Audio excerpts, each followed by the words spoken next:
Halo teman-teman. Oke, kenalin nama aku Muhammad Firdaus Anam. Aku dari Pendidikan Bahasa Inggris UNS. Nah, kali ini aku bakalan ngomongin tentang apa nih teman-teman? Di sini ada dua gambar. Kalian bisa tebak nggak ini apa? What is this? Oke, coba dipikirin dulu. Kalau yang masih bingung, kalian bisa pause, lalu kalian pikirin dulu teman-teman. Ini tuh apa sih? Oke, jadi yang pertama di sini adalah uang cash ya teman-teman, atau money. Nah, di sini ada gambar dompet, dan ini juga ada gambar WiFi. Jadi ini adalah sebuah e-wallet ya teman-teman. Di sini ada money, dan kalau ini bisa disebut juga dengan e-money atau cash dengan cashless. Nah, sebelum kita masuk ke materi, coba kalian pikirin dulu deh. Kalian prefer yang mana? Which one do you prefer, guys? Cash or cashless? And why you prefer one of these? Oke, misal aku prefer uang cash karena kalau pakai e-money kadang aku nggak punya kuota. Nah, itu adalah contoh sebuah pendapat ya teman-teman. Oke, jadi kita bakal belajar tentang argumentative text ya teman-teman. Kayak tadi yang udah aku sebutin, yang udah kalian sebutin, uh, which one do you guys prefer? E-money or e-money, cash or cashless? Lalu kalian ngomongin kalian prefer yang mana, condong yang mana. Misal condong yang cash, terus kalian kasih alasan logiknya. Nah, jadi itu sudah berupa sebuah argumen ya teman-teman. Nah, apa sih argumentative text itu? Nah, ayo kita lihat ke slide selanjutnya. Nah, so this is the definition of argumentative text ya guys. Nah, so argumentative text is text that discuss a topic or question by developing argument based on facts, data, logic, and relevant example from the author's point of view. Nah, jadi argumentative text adalah teks yang mendiskusikan atau membahas sebuah topik atau pertanyaan dengan mengembangkan argumen, atau bisa juga kita sebut sebagai pendapat ya teman-teman, berdasarkan fakta, data, logika, dan contoh-contoh yang relevan dari sudut pandang penulisnya teman-teman. Misal ya teman-teman, contohnya kalau kalian ngomong lebih dari 90% Gen Z suka menggunakan e-money rather than money, so you need to give the data source, guys. Dari mana kalian dapatin itu?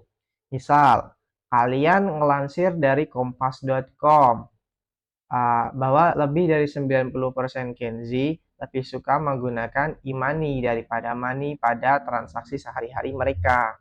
Nah, itu adalah contoh bagaimana uh, ini teks argumen diterapkan.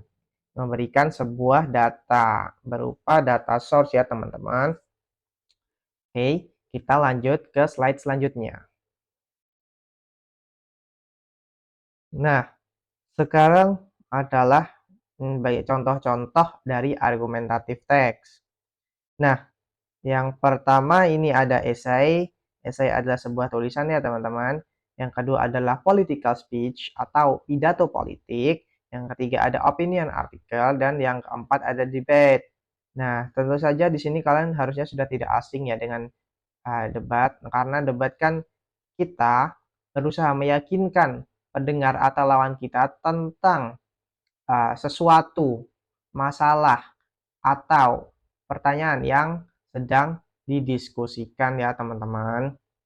Nah, ini adalah contoh-contoh dari argumentative text ya teman-teman.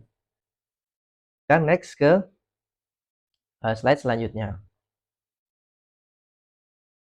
Nah, di sini ada beberapa language features dari argumentative text atau kaidah kebahasaan dari argumentative text ya teman-teman. Yang pertama ada adverbs nih teman-teman. Nah, apa sih adverb itu? Nah, jadi yang belum tahu, adverb adalah sebuah kata keterangan teman-teman. Nah, jadi kata keterangan ini menerangkan suatu kalimat ya teman-teman. Nanti kita bahas contohnya di slide selanjutnya. Kemudian kedua ada modal verbs dan ketiga adalah conjunction.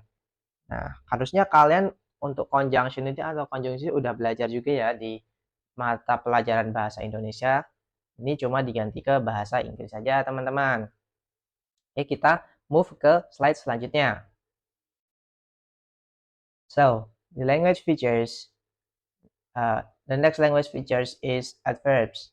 Nah, so adverb has many types, but we just learn 5 of that. Oke, yang pertama adalah adverbs of place. Nah, kalian tahu nggak nih adverb of place apa aja teman-teman? Oke, jadi adverb of place adalah adverb yang menerangkan tentang place itu apa teman-teman? Ya, betul sekali, place adalah tempat. Jadi adverb yang menerangkan tempat ya teman-teman. Contohnya apa nih contohnya? Oke, contoh adverb of a place bisa away, behind, here, nearby, dan lain-lain ya teman-teman. Nah, untuk contohnya ini the cat is behind the door. Nah, kucingnya atau kucing itu berada di belakang pintu itu. Di belakang pintu. Nah, di sini merujuk pada kucing dan juga pintu yang sedang kita bahas, bukan kucing secara umum ya. Itu adalah fungsi dari the merujuk ke sesuatu yang kita bahas saat ini, kita bicarakan saat ini. Kemudian yang selanjutnya ada adverb of time. Nah, apa sih adverb of time itu? Kalau time kan waktu ya, adverb keterangan. Jadi, adverb of time adalah keterangan waktu untuk menanyakan kapan dan berapa lama sesuatu itu terjadi.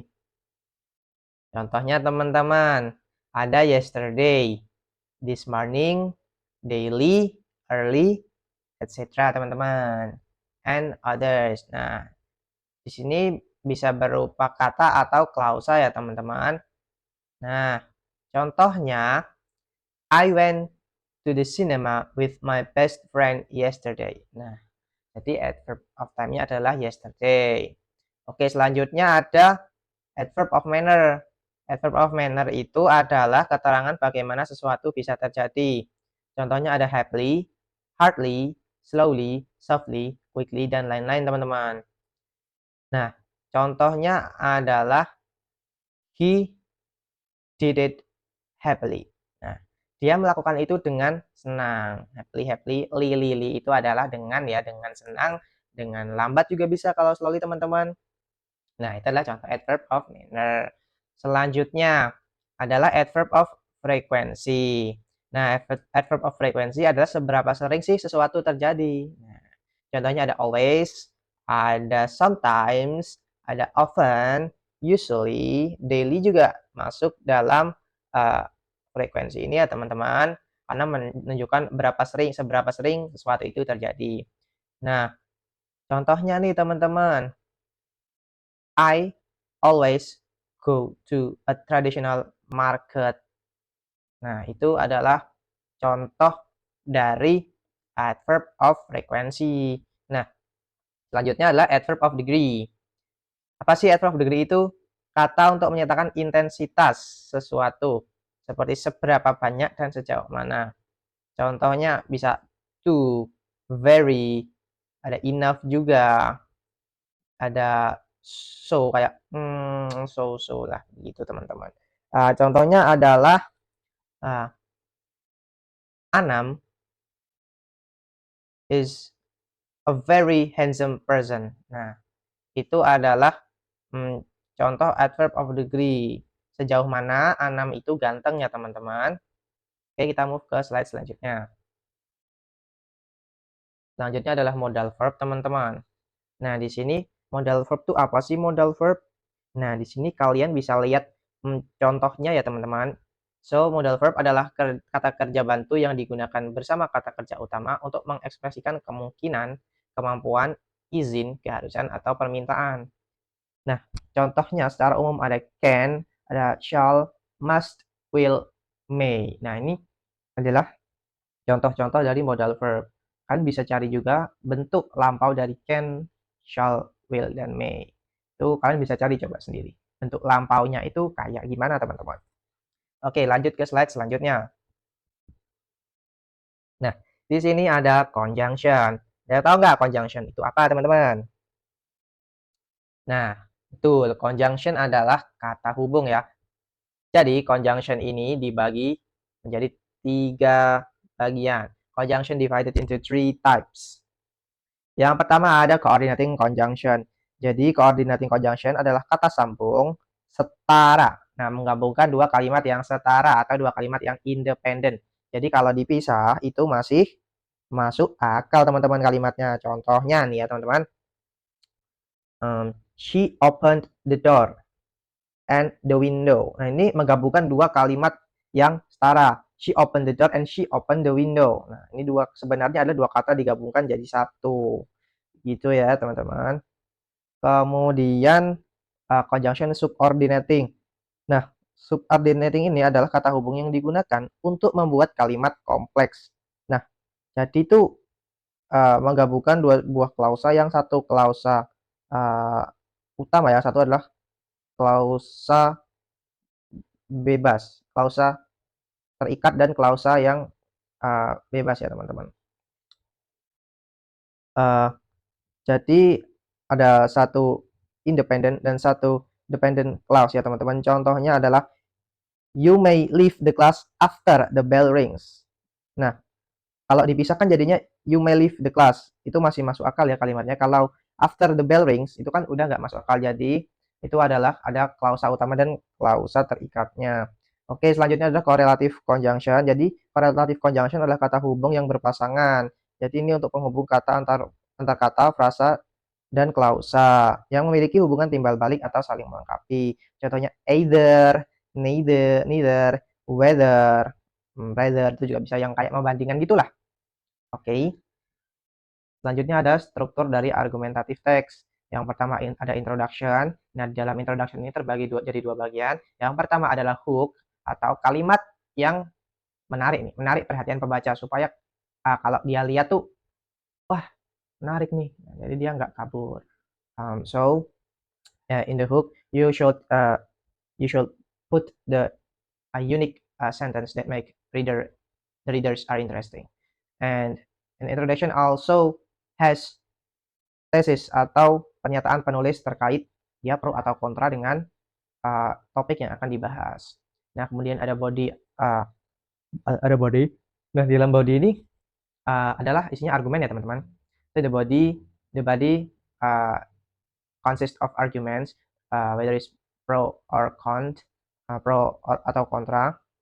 Nah, jadi misal kalian kontra dengan penggunaan imani. Jadi mungkin kalian bisa taruh nih di paragraf kedua setelah introduction, kalian bisa taruh dampak positif dari penggunaan imani. Nah, tapi pada paragraf ketiga kalian bisa taruh yang namanya counter arguments. Counter arguments. Jadi kalian bantah tuh argumen sebelumnya di paragraf ketiga. Kalian kasih data, kalian kasih fakta untuk meyakinkan pembaca bahwa argumen kalian adalah benar. Nah, itu adalah contoh counter. Itu adalah bagaimana membangun sebuah counter argument. Nah, yang terakhir adalah conclusion. Conclusion adalah uh, kesimpulan dari apa yang sudah dibahas penulisnya. Oke, sudah selesai untuk pelajaran argumentative text kali ini ya teman-teman.